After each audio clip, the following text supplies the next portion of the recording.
ನಿಮ್ಮ ಮನಸ್ಥಿತಿ ಯಾವ ರೀತಿ ಇದೆ ಅಂತ ತಿಳ್ಕೊಬೇಕಾ? ಹಾಗಿದ್ರೆ ಈ ವಿಡಿಯೋ ಕೊನೆಯವರೆಗೂ ನೋಡಿ. ನಮಸ್ತೆ. GSP ಯೋಗಶಾಲಾ 40 ದಿನದ ಅನುಷ್ಠಾನದ 7ನೇ ದಿನಕ್ಕೆ ತಮ್ಮೆಲ್ಲರಿಗೂ ಆತ್ಮೀಯವಾದ ಸ್ವಾಗತ. ಯೋಗ ಚಿತ್ತ ವೃತ್ತಿ ನಿರೋಧ. ಯೋಗ ಅಂತಿದ್ರೆ ಮನಸ್ಸಿನ ಮೂವ್ಮೆಂಟ್ಸ್ ಅಂದ್ರೆ ಕೆಲಸವನ್ನ ಸ್ಟಾಪ್ ಮಾಡುವಂಥದ್ದು. ಹಾಗಿದ್ರೆ ಮನಸ್ಸಿನ ಕೆಲಸಗಳೇನು?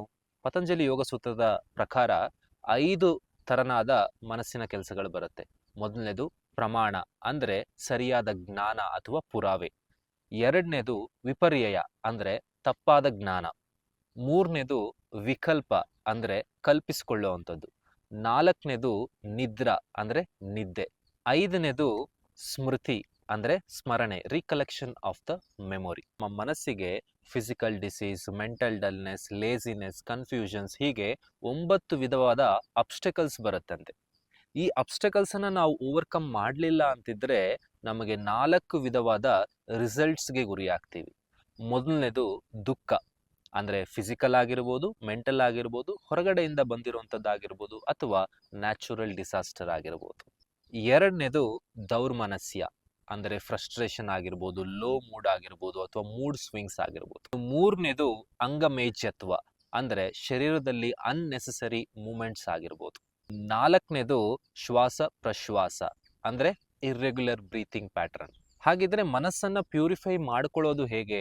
ಯೋಗ ಸೂತ್ರದಲ್ಲಿ 4 ವಿಚಾರಗಳಿದೆ.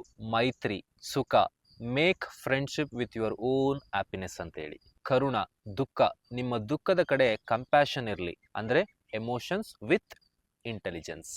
ಮೂರನೇದು ಮುದಿತ, ಪುಣ್ಯ, ಆಗ್ತಾ ಇರೋ ಒಳ್ಳೆ ವಿಚಾರಕ್ಕೆ ಯಾವಾಗ್ಲೂ ಸಹ ಗ್ರೇಟ್ಫುಲ್ ಆಗಿದೆ. ನಾಲ್ಕನೇದು ಉಪೇಕ್ಷಾ, ಅಪುಣ್ಯ, ಒಳ್ಳೆ ವಿಚಾರ ಮತ್ತೆ ಕೆಟ್ಟ ವಿಚಾರಗಳ ನಡುವೆ ಡಿಫ್ರೆನ್ಸಸ್ ಗೊತ್ತಿರಲಿ.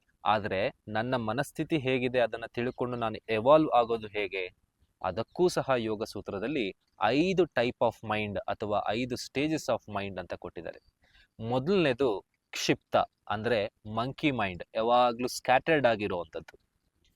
ಎರಡನೇದು ಮೂಢ ಅಂದ್ರೆ ಡಾಂಕಿ ಮೈಂಡ್, ಯಾವಾಗ್ಲೂ ಡಲ್ ಲೆಥರ್ಜಿಕ್ ಆಗಿರುವಂಥದ್ದು. ಮೂರನೇದು ವಿಕ್ಷಿಪ್ತ ಅಂದ್ರೆ ಬಟರ್ಫ್ಲೈ ಮೈಂಡ್, ಯಾವಾಗ್ಲೂ ಡಿಸ್ಟ್ರಾಕ್ಟಿವ್ ಆಗಿರುವಂಥದ್ದು, ಇಲ್ಲಿಂದ ಅಲ್ಲಿಗೆ ಅಲ್ಲಿಂದ ಇಲ್ಲಿಗೆ. ನಾಲ್ಕನೇದು ಏಕಾಗ್ರ, ಕ್ರೇನ್, ಕೊಕ್ರೆ ಮೈಂಡ್ ಅಂದ್ರೆ ಕಾನ್ಸಂಟ್ರೇಟೆಡ್ ಆಗಿರುವಂಥದ್ದು. ಇನ್ನು ಐದನೇದು ನಿರುದ್ಧ, ಹೈಯೆಸ್ಟ್ ಸ್ಟೇಟ್ ಆಫ್ ಮೈಂಡ್, ಎಲ್ಲವೂ ಕೂಡ ಬ್ಯಾಲೆನ್ಸ್ಡ್ ಆಗಿ ಇರುವಂಥದ್ದು. ಸೊ ನೀವು ಯಾವ ಸ್ಥಿತಿಯಲ್ಲಿದ್ದೀರಾ ಅಂತ ಗುರುತಿಸ್ಕೊಳ್ಳಿ. ಪ್ರಾಣಾಯಾಮ, ಮಂತ್ರ ಚಾಂಟಿಂಗ್, ಮೆಡಿಟೇಷನ್ ಮಾಡುವಂತಹ ಮೂಲಕ ನಿಮ್ಮ ಮನಸ್ಥಿತಿಯನ್ನ ಎವಾಲ್ವ್ ಮಾಡ್ಕೊಳ್ಳಿ. ಅದೇ ಇವತ್ತಿನ ಸಾಧನೆ. ಪ್ರಣಾಮಗಳು.